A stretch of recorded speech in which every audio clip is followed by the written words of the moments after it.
السلام علیکم۔ آج کی حدیث صحیح بخاری حدیث نمبر 35۔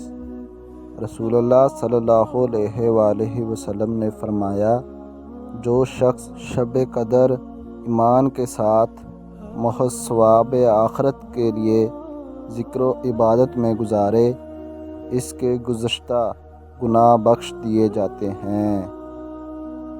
صحیح بخاری حدیث نمبر 36۔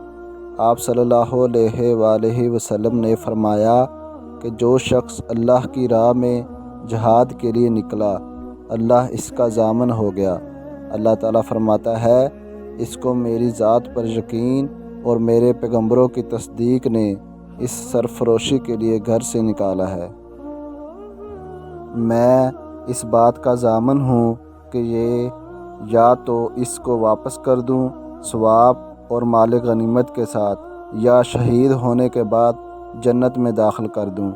رسول اللہ صلی اللہ علیہ وآلہ وسلم نے فرمایا، اور اگر میں اپنی امت پر اس کام کو دشوار نہ سمجھتا تو لشکر کا ساتھ نہ چھوڑتا، اور میری خواہش ہے کہ اللہ کی راہ میں مارا جاؤں، پھر زندہ کیا جاؤں، پھر مارا جاؤں، پھر زندہ کیا جاؤں، پھر مارا جاؤں۔ میرے نبی کا فرمان ہے کہ تازہ رہے اس شخص کا چہرہ جو میری ایک حدیث کو سنے اور اسے دوسروں تک پہنچائے۔ تو اگر میری ویڈیوز پسند آئی تو اسے لائک کریں، اور اگر میرے چینل پر نیو ہیں تو پلیز سبسکرائب کریں۔ شکریہ۔